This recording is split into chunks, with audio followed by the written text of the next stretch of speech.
નમસ્કાર દર્શક મિત્રો, V9 ન્યૂઝ ધારી ચેનલમાં આપનું હાર્દિક સ્વાગત છે। વાત કરીએ સમાચારની તો મળતી માહિતી મુજબ 6 વર્ષીય માસૂમ બાળકી સાથે થયેલ દુષ્કર્મ બાબતે આજ રોજ મંગળવારના રોજ આદિવાસી સમાજ સંજેલી તાલુકાના સામાજિક આગેવાનો તથા નાના મોટા તમામ હોદ્દેદારો સંજેલી મામલદાર ઓફિસે મોટી સંખ્યામાં ભેગા થઈ મામલદાર સાહેબને આવેદનપત્ર આપવામાં આવ્યું। તારીખ 19 સપ્ટેમ્બર 2024ના રોજ સિંગવડ તાલુકાના તોયણી ગામે પ્રાથમિક શાળાના આચાર્ય ગોવિંદ નટ દ્વારા પહેલા ધોરણમાં અભ્યાસ કરતી 6 વર્ષીય માસૂમ બાળા ઉપર દુષ્કર્મ કરવાનો બદ ઇરાદો સફળ ન થતા તે 6 વર્ષીય બાળાનું ગળું દબાવી હત્યા કરી નાખવામાં આવેલ છે। આ બાબતે સમગ્ર આદિવાસી સમાજમાં આક્રોશ જોવા મળ્યો છે અને આ બાબતે આ આચાર્ય વિરુદ્ધ ફાસ્ટ ટ્રેક કોર્ટમાં કેસ ચલાવી કડકમાં કડક ફાંસીની સજા કરવામાં આવે। આમ સમગ્ર આદિવાસી સમાજ માંગ કરી રહ્યો છે અને આ આચાર્ય મહીસાગરમાં RSS સંઘનો મહાસચિવની પોસ્ટ પર છે એમને તાત્કાલિક હટાવવામાં આવે। આમ સમગ્ર દાહોદ જિલ્લામાં શિક્ષણ જગતને લાંછન લગાવે એવું કાર્ય કરવામાં આવ્યું છે। આમ દેશમાં બેટી બચાવો બેટી પઢાવોના નારાને કલંકિત કરવામાં આવ્યો છે તો પણ ગુજરાતમાં બાળકીઓ સુરક્ષિત નથી એ આના પરથી સાબિત થયું છે। રિપોર્ટર વિજય ચરપોટ, સંજેલી।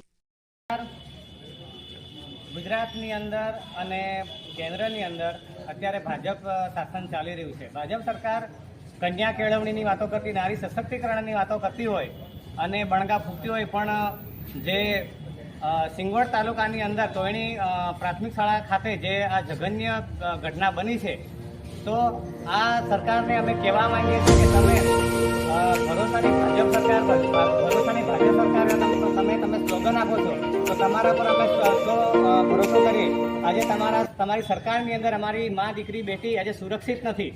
જ્યારે દાહોદના સાંસદ શ્રી જસવંત ભાભોરશ્રીના મત વિસ્તારની અંદર એમના ઘરના આંગણાની અંદર જો આવી ઘટનાઓ બનતી હોય અને એ વિસ્તારના જે ધારાસભ્ય શ્રી શૈલેષભાઈ તો એ પણ આ બાબતમાં કંઈ બોલવા તૈયાર નથી। તો અમે એમને કહેવા માંગીએ છીએ કે તમે જો તમે આ બાળકીને સાચો ન્યાય આપી ના શકો તો તમે તમારી ખુશીઓ ખાલી કરો, તમારી ખુશીઓ ખાલી કરો, હોદ્દાઓ પરથી રાજીનામું આપો અને અમારી એવી માંગણી છે।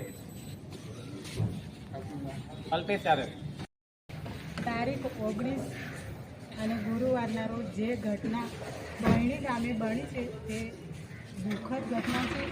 એના વાલી વારસોને ન્યાય મળવો જોઈએ અને જે આચાર્યશ્રીને રિમાન્ડ આપવાની વાત થઈ છે એમાંથી કંઈ પરિવારને ન્યાય નથી મળવાનો। એની કડકમાં કડક સજા થવી જોઈએ, એને ફાંસીની સજા થવી જોઈએ તો જ ન્યાય મળ્યો એવું ગણાશે એના પરિવારને। અને આ ખોટામાં ખોટી દુર્ઘટના બની છે તે સાંસદ અને કુબેર ઇન્ડોર ધ્યાન પર લે એવી અમારી માંગ છે। મચાર સંસ્થા